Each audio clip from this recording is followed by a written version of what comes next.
Hey, what's up, guys? Welcome back to another episode of the Fantasy Fellow Show. I'm your host, the Fellow KGB. You can follow me on Twitter at the Fellow KGB. And today we're going to be looking at the Week 3 Opportunity Report on the fantasyfellowship.com. If you head here, you're going to see a link that says Week 3 Opportunity Report. We're going to click into that. And this whole podcast episode is going to be about just reviewing the snaps, the total stats, and everything from Week 3. So we're going to take a ride through all 32 teams, and then we're going to go alphabetically here. We're going to start with the Arizona Cardinals versus the Detroit Lions. You see Kyler Murray put up a pretty good day. He threw some interceptions, but still he probably had his best passing day with total yards. He got the running touchdown. He threw 2 touchdowns. So he's fine. It's Kyler Murray. I don't need to tell you not to start him or bench him or anything. We're starting Kyler Murray as a top 5 quarterback every week. But I guess the interesting snaps here are with Kenyon Drake and Chase Edmonds. You see Kenyon Drake played 44 snaps, Chase Edmonds just 21 snaps, but it's 68 to 32%. Kenyon Drake ended up with 18 touches, Chase Edmonds 3 total attempts for 13 yards. The weird part is the targets. They're not really using Kenyon Drake in the passing game as much as we wanted to if you were drafting him. So just 1 reception, six yards on a target. But Chase Edmonds seems to be the guy that they put out there in passing situations. So 2 targets, 2 receptions for 21 yards. So this is something to monitor going forward. I don't think people were drafting Kenyon Drake to be a potential RB1 this year. I don't think that's going to be happening. So he's looking like a low-end RB2 at this moment. And the way that the Cardinals offense has been running in the red zone, it's been all Kyler Murray into like the 5 to 10 yard line. So he's kind of the guy that gets all the goal line touches. So it's kind of maddening for Kenyon Drake owners. If we're looking at the receivers here, of course, DeAndre Hopkins is just logging 94% of the snaps, 12 targets, massive target share, 10 receptions, 137 yards. He's, if not the wide receiver 1 right now, he's top 2 or 3. Larry Fitzgerald here at 56% of the 56 snaps for 86%, only 3 targets, 1 reception, 0 yards. So really frustrating.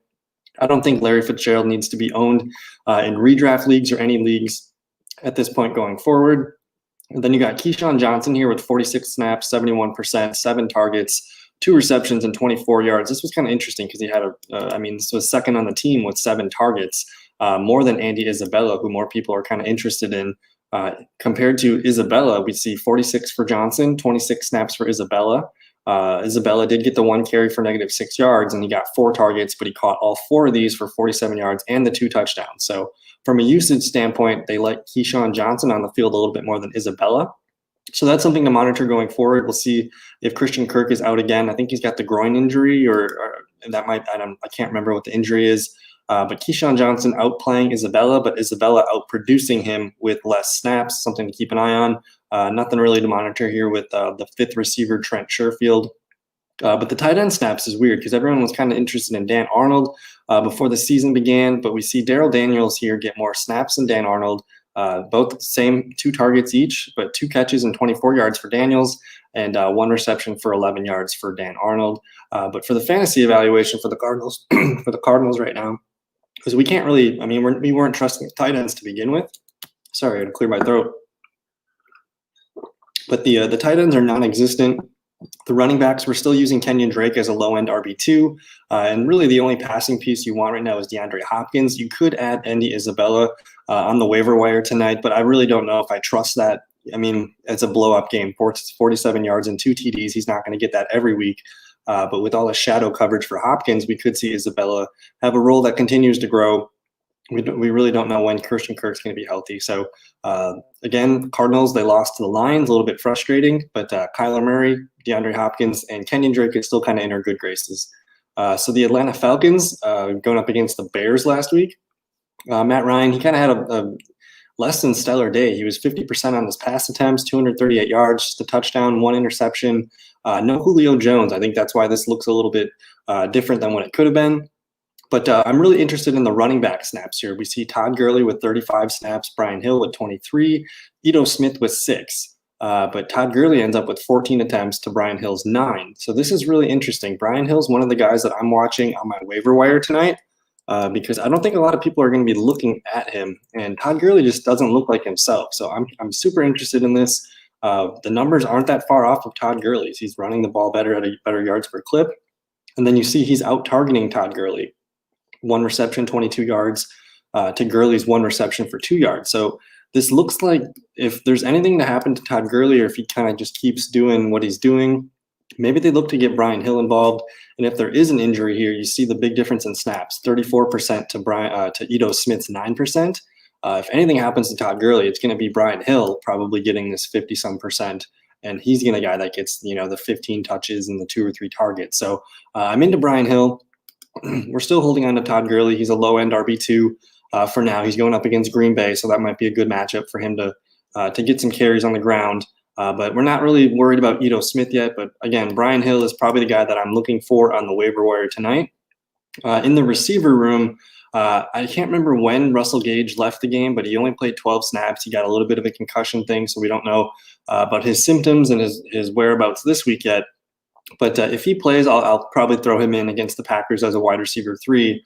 We're expecting Julio Jones back this weekend as well. But, it's all about Calvin Ridley for this passing attack.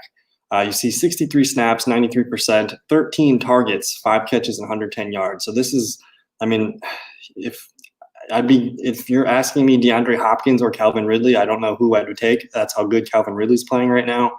So even when Julio Jones is back, Calvin Ridley's going to be a top 5 receiver play. So we're not worried about Ridley.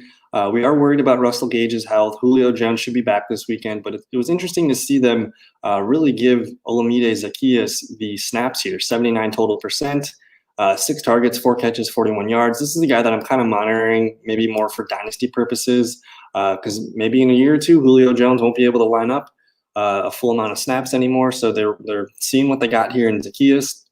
And from what I've seen, he looks good so far. So he's kind of filed away in my dynasty cabinet.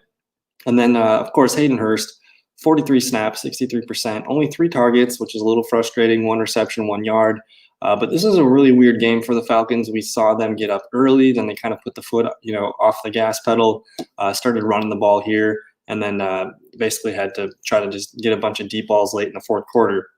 But for Hayden Hurst's usage, this is probably a floor game. He lucked out and we got the touchdown.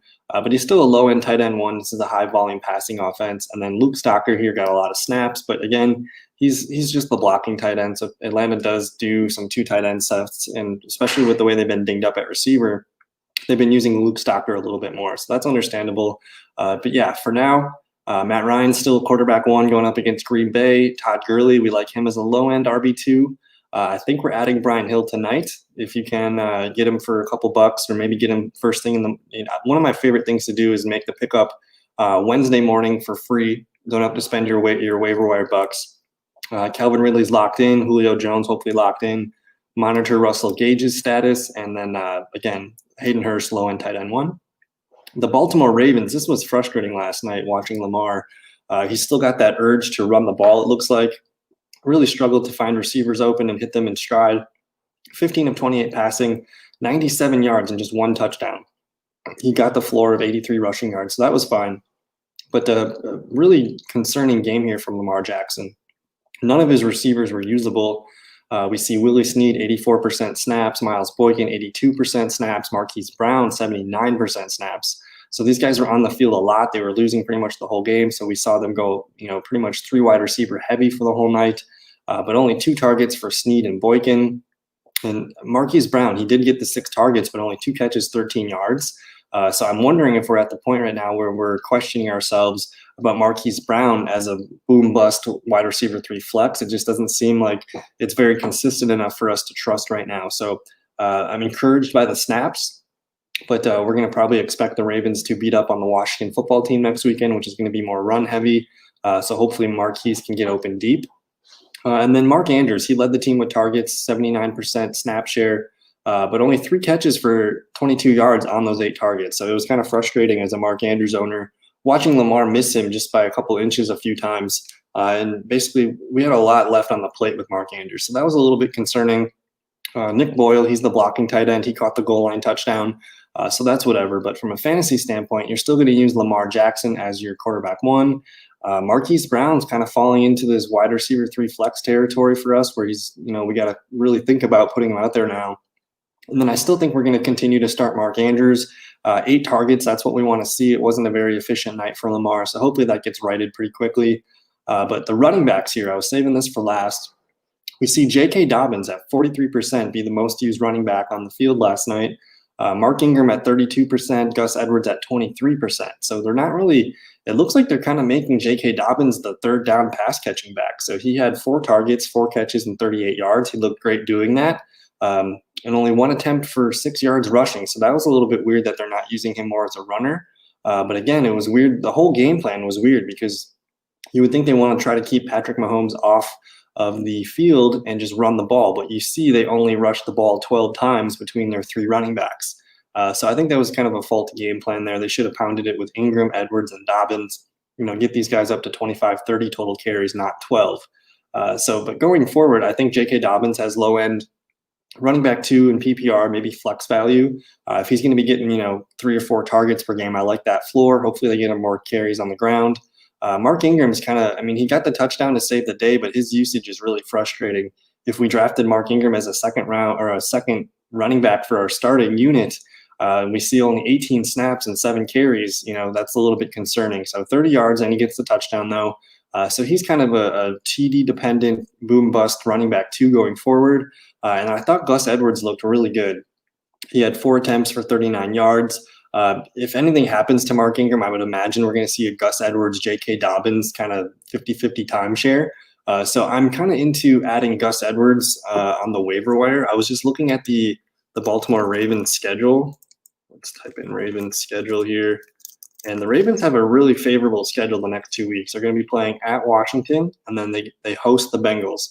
So these are 2 games that I think they will win. They should probably even beat the Eagles too. So they might get some really run-heavy game scripts coming up the next 2 weeks. So I'm in one of my leagues, I'm probably going to snag Gus Edwards and just put him on my bench over the weekend. Again, injuries happen, or maybe they just continue to give him the ball. So I'm into Gus Edwards as a preemptive pickup. But yeah, that's pretty much it for the Ravens. Very frustrating game last night. But then you get the Buffalo Bills here, who we are really excited about for fantasy purposes. Josh Allen, if it wasn't for Russell Wilson, I think Josh Allen would be like the clear MVP favorite right now. We see him scored 5 touchdowns the other day against the Rams. He's thrown the ball to Stephon Diggs. He's got Cole Beasley leading the team with targets, 7 targets, 6 catches, 100 yards. So Cole Beasley is probably one of my favorite waiver wire ads for tonight. John Brown's got a calf injury. I don't expect John Brown to play this week. And it might even be a 2 to 3 week injury for John Brown. He's always been kind of a slow healer. So I think one of my favorite pickups for the receiver position that everyone's going to be looking at Justin Jefferson or T. Higgins. But I think you're going to see Cole Beasley pretty much locked into the starting role here as the wide receiver too, as long as John Brown's out. And he's got great chemistry with Josh Allen. The snap count is a little bit low at 61%. But again, if John Brown's out, you see John Brown log 29 snaps. So some of these snaps might go to Gabe Davis or Cole Beasley, but Cole Beasley's got the connection that I like to see with Josh Allen, he's scoring 3 to 5 touchdowns per game. So probably not a bad idea to look into this offense. But yeah, Stephon Diggs is kind of locked in. This is a bad game for Stephon Diggs. 4 for 49 and a touchdown against Jalen Ramsey. We'll take that all day. He's the wide receiver 1 going forward. The rookie Gabriel Davis, he looked really good. He caught all 4 of his targets for 81 yards. He's a field stretcher. He kind of, goes deep, and he can kind of do some things deep over the middle. So I like Gabe Davis. He's a rookie. He's going to be hard to trust, but for dynasty purposes, it looks like we got something there. And then, yeah, we're going to monitor John Brown's status. I'm assuming he's going to be out 1 to 2 weeks at best. And then for tight end, this was really interesting. I guess I forgot to add Dawson Knox's snaps here, but we see Tyler Kroft, 5 targets, 4 catches, 24 yards, and 2 touchdowns. So Josh Allen is throwing to the tight ends. I want to just see here, if we go to Pro Football Reference, if you're new to my opportunity report, I will be looking at, here, let's click on Buffalo. And so yeah, they just played the Rams. So I look at the practice report or the opportunity reports on Pro Football Reference, and we can click on snap counts, and we can see how these teams are, basically just deploying their players. So I don't see Dawson Knox on here anywhere. We see Tyler Kroft. Did Dawson Knox not play in this game? I'll have to look into that. But we see Tyler Kroft get the bulk of the snaps and the targets at the tight end position. But again, Josh Allen, 24 of 33, over 300 yards again, 4 touchdowns. We want pieces of this Buffalo offense. So I'm a big fan of Cole Beasley in the waiver wire tonight. You got Devin Singletary getting 89% of the snaps with Zach Moss out, so that looks pretty good. Ended up with 71 yards on the ground, 5 targets, 50 yards on 4 catches. So we'll see if Zach Moss is back. But as long as, if Moss is going to continue to be out, they're going to feature Devin Singletary. You see they only used 2 running backs the other day with 6 snaps going to TJ Yeldon. So Singletary is their workhorse back if Moss is going to be out. So you love that if you drafted Singletary this summer. But we got to monitor the Moss status. And I'm trying to think who they play next. I can't remember. I think it was a pretty easy game. Let's take a look here. So going up against the Raiders, that's probably a good spot for Devin Singletary. Then let's take a look at the Carolina Panthers. We got Teddy Bridgewater. He's serviceable in quarterback 2 Superflex leagues. But the guy that we want to talk about is Mike Davis. If you were able to grab him on the waiver wire, we see him get 76% of the snaps, 46 yards on 13 carries. Another huge game in targets, 9 targets, 8 catches, 45 yards, and the 1 touchdown. So we're pretty happy. If you were able to grab Mike Davis off the waiver wire, this is looking pretty good. We maybe get 3 or 4 more games of Mike Davis as a PPR RB2. So make sure he's in your lineup every week that we got him. If he's going to continue to see 8 and 9 target games, he's got to be starting for us. And then you see the backup here, Reggie Bonifon, just 2 snaps. So they're not even thinking about anybody else. It's all Mike Davis while Christian McCaffrey is out. With the wide receivers here, they really only run 3 wide receivers. That's DJ Moore, Robbie Anderson, and Curtis Samuel. I think if Curtis Samuel's on your waiver wire, I'm kind of interested in him. We see them trying to get him rushing attempts, 4 for 7 yards this time. But again, 4 targets and 4 catches, 45 yards. So what is that? That's 8.5 PPR points plus 7. So that's about a 9-point floor. I think he's been about 8 to 10 points every week. So Curtis Samuel's got a pretty decent floor as a wide receiver 3 flex. I would imagine touchdowns are coming for this offense. I think Teddy Bridgewater's only thrown 2 touchdowns on the year, so we'll see if he can open that up a little bit. But I think DJ Moore and Robbie Anderson, they're going to be fine. They were in control of this game from the start, basically. I think the Chargers had 2 or 3 fumbles. There was an interception by Herbert. This was a really weird game. We thought the Panthers would get kind of ran over by the Chargers, but it was the opposite. So we didn't really see a high volume passing game from the Panthers, but DJ Moore and Robbie Anderson are totally fine.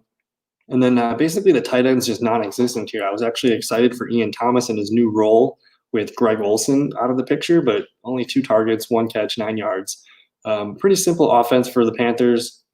It's Teddy Bridgewater as a quarterback 2 in Superflex. Mike Davis can be your RB2 in PPR leagues. And then, continue to start DJ Moore, Robbie Anderson, and I can see Curtis Samuel being a good bench piece and maybe a guy that you put out as your wide receiver 3 flex in a PPR league if you need to. So let's look at the Chicago Bears. It's all about Nick Foles at this point. Nick Foles is going to be a really popular super flex ad. I don't think you're not going to really try to get him if you're in a 1 quarterback league. He's probably not a top 15 quarterback even. But for super flex leagues, I think I'm willing to go after him and get him as my quarterback 2.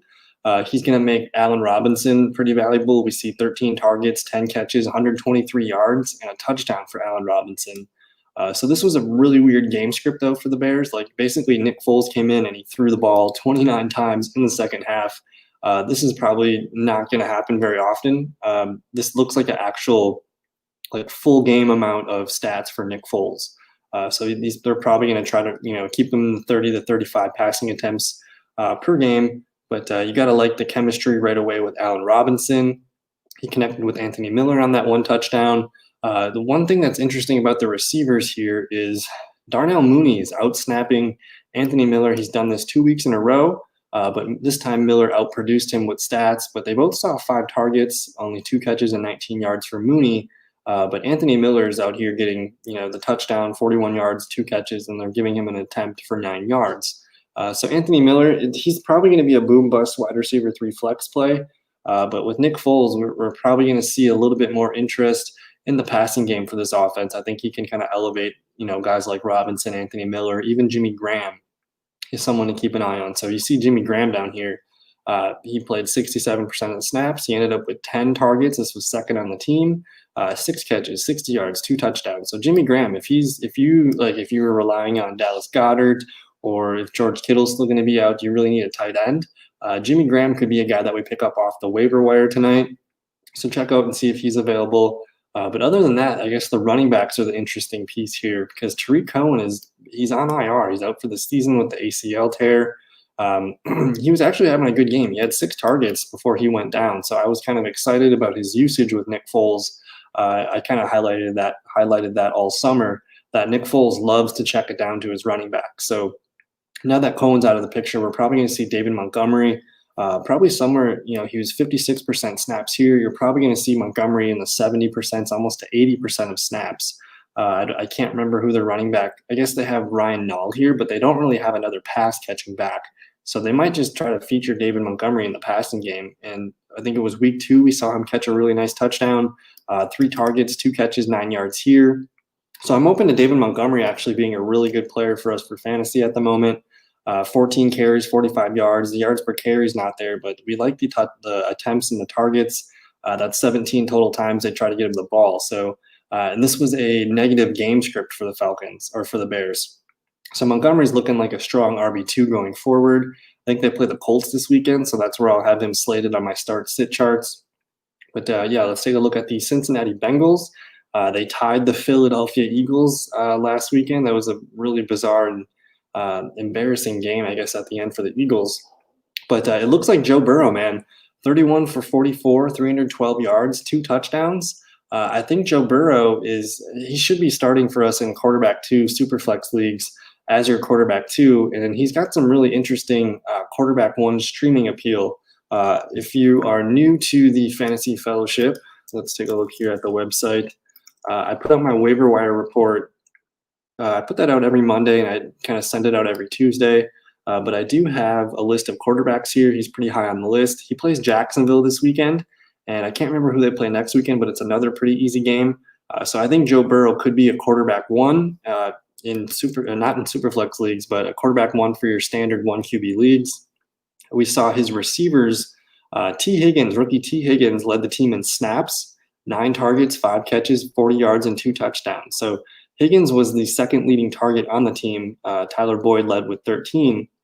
But all of a sudden, Higgins, he started 2 weeks in a row. John Ross was a late game healthy scratch. So they're not even concerned with getting John Ross on the field. They want to see what T. Higgins can do. And this week, he showed us that he's got a lot to offer. And he's probably going to be continuing to lead the team in snaps. And it's not going to surprise me if him and Boyd kind of switch off leading the team in targets. So I know a lot of people are interested in Justin Jefferson tonight on the waiver wire, but I think T. Higgins is a little bit more of a value because I think I trust Joe Burrow more than I trust Kirk Cousins and the Vikings offense right now. And we know the Bengals defense is not good. The Vikings defense isn't great either. So both of these teams are going to be throwing the ball a lot. But I really liked what T. Higgins showed. He's going to be a touchdown red zone threat. Again, they lost their tight end CJ Uzomah last week. So they're probably going to be looking for the big T. Higgins a lot during the red zone drills.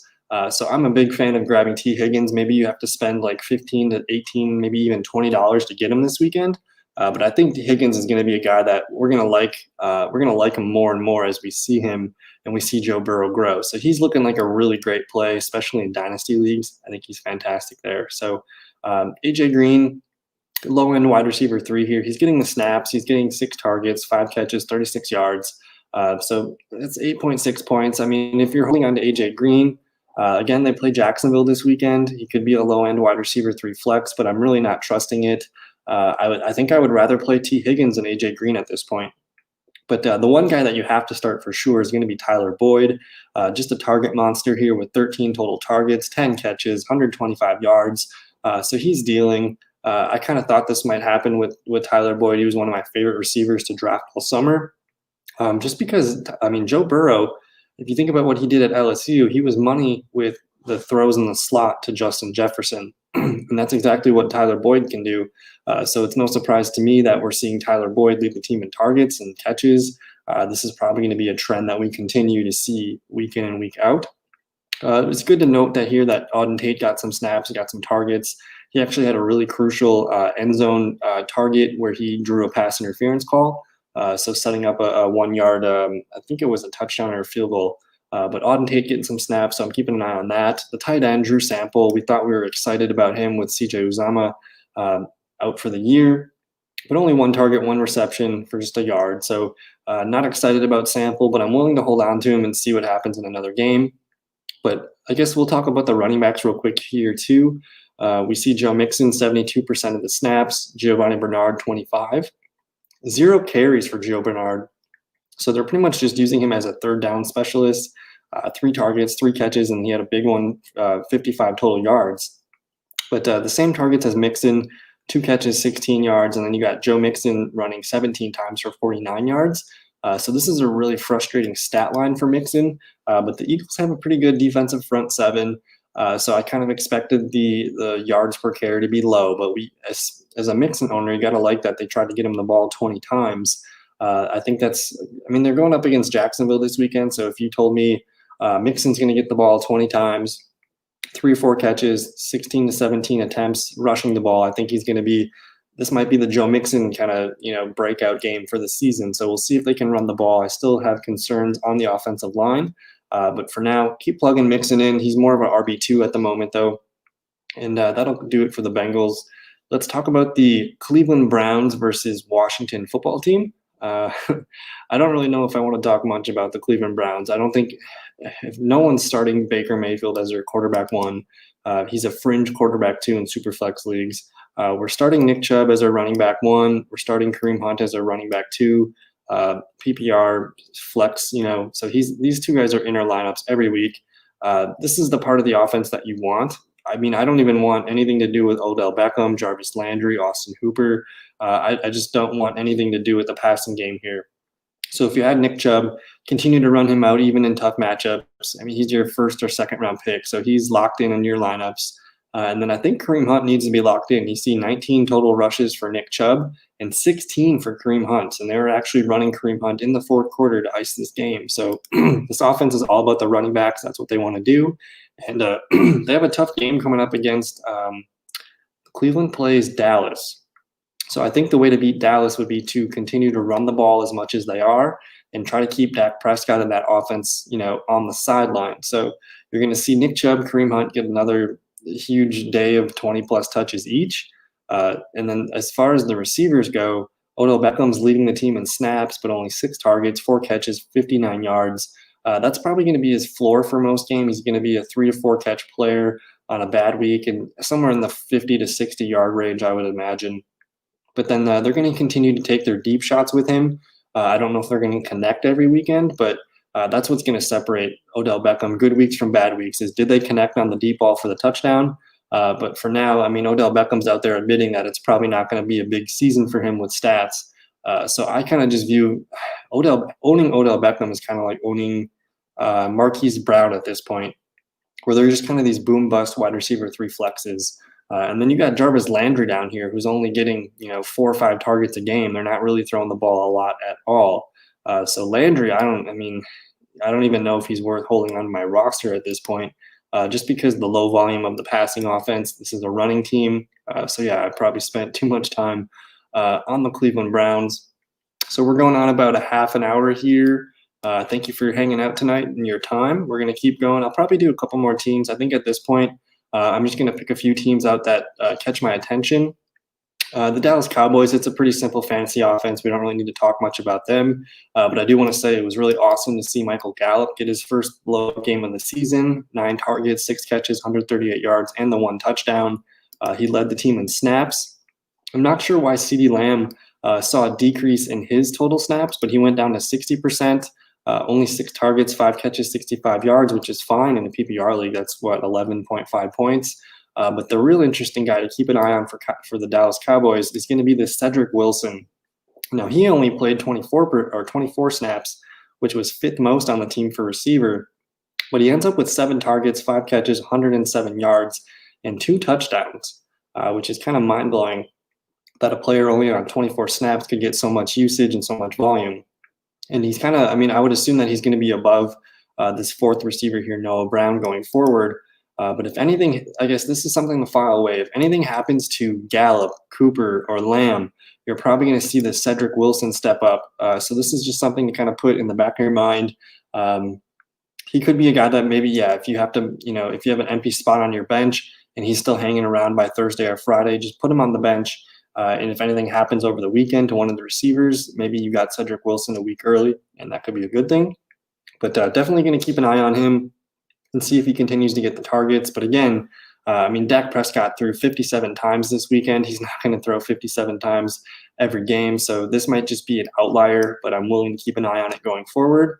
And then if you were able to pick up Dalton Schultz, this is sad because I was a huge Blake Jarwin guy all summer. So these are all the snaps and the targets and the stats that we would see Blake Jarwin getting.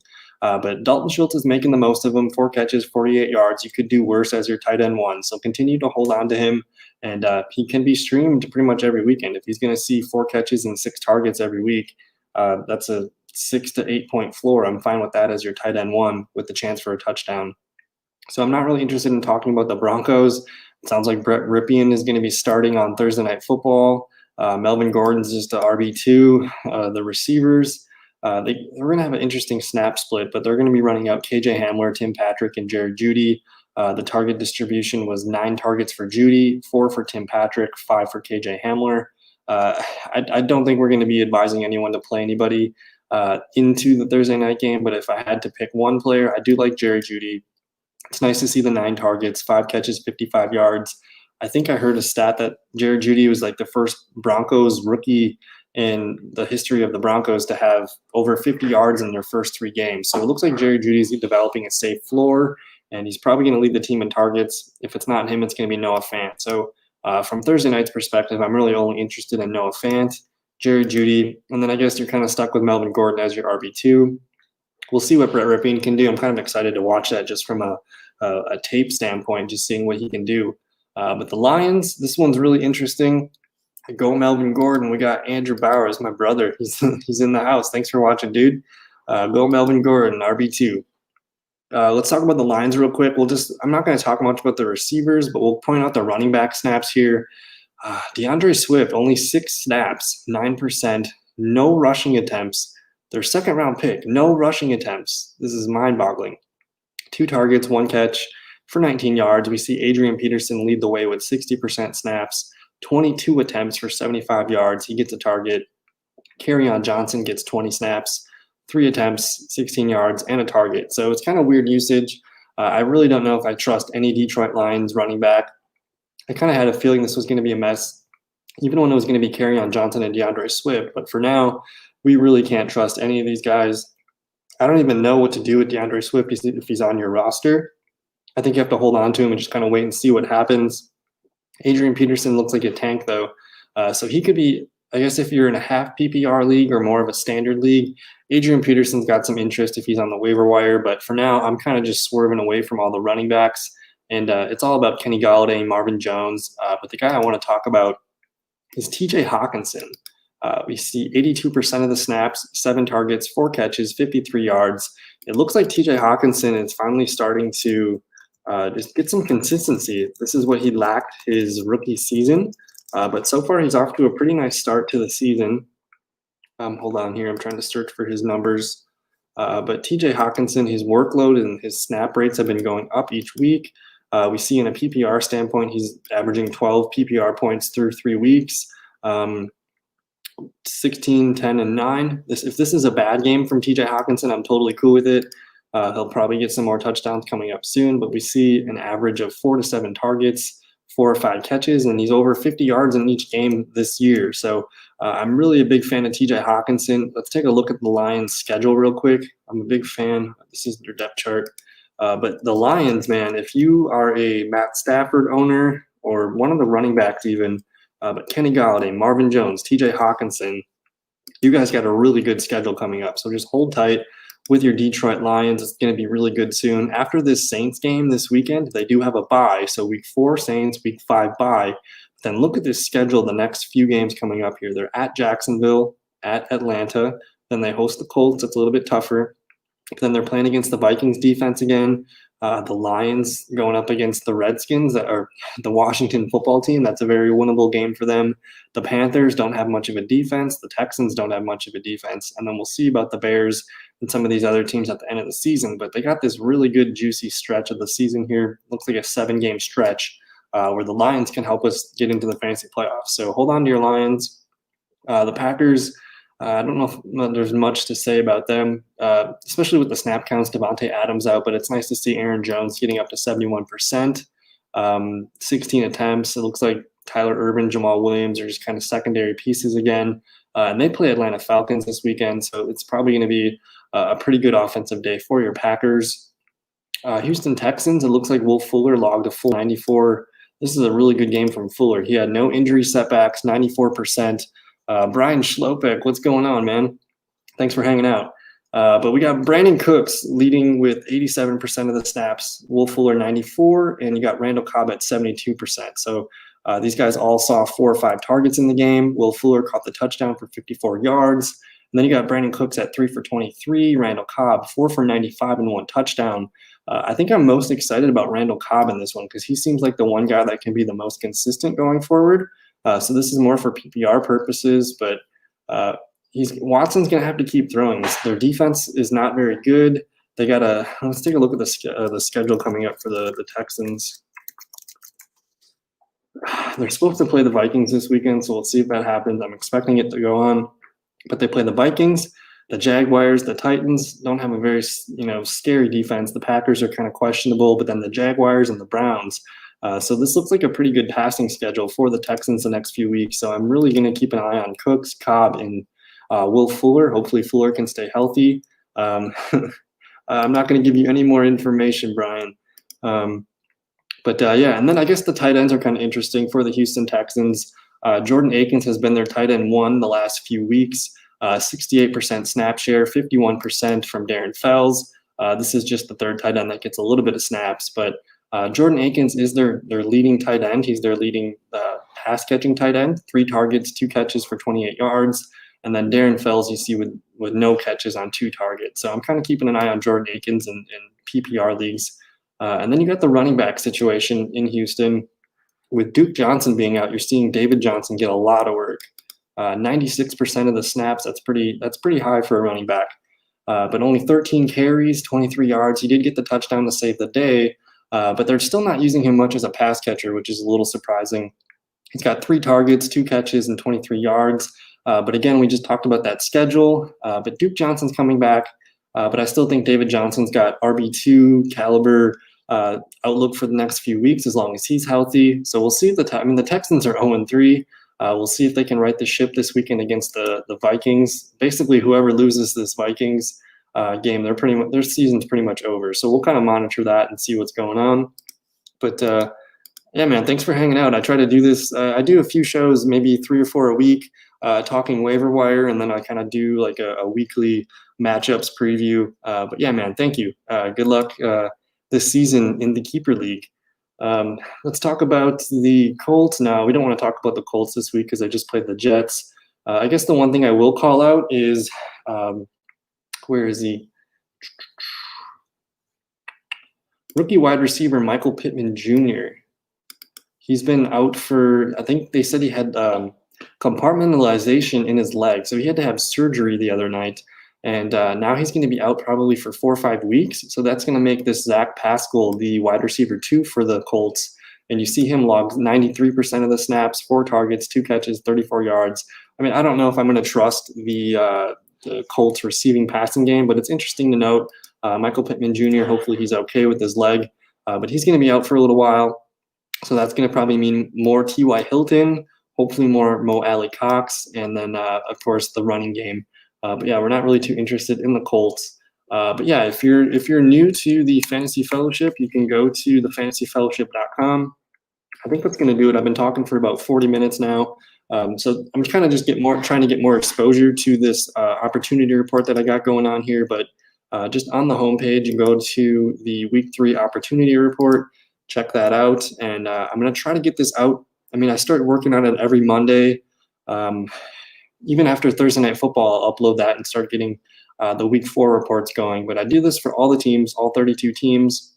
There's a lot to look at. Certain things stick out more than others. But check it out if you are new to the fellowship. And I don't know. Thank you for your time. Thank you for hanging out. We got a few friends hanging out in the chat room today. So thank you for your time. And so today's Tuesday. I think up tomorrow night, I'm going to be recording my Thursday Night Football preview show. That's going to be about a 15 to 20 minute show just talking about the game between the Broncos and the Jets. I'm probably gonna be more about 10 to 15 minutes on this one tomorrow night. But nonetheless, we will cover it tomorrow night, and we'll see you in another video. Thanks. Peace.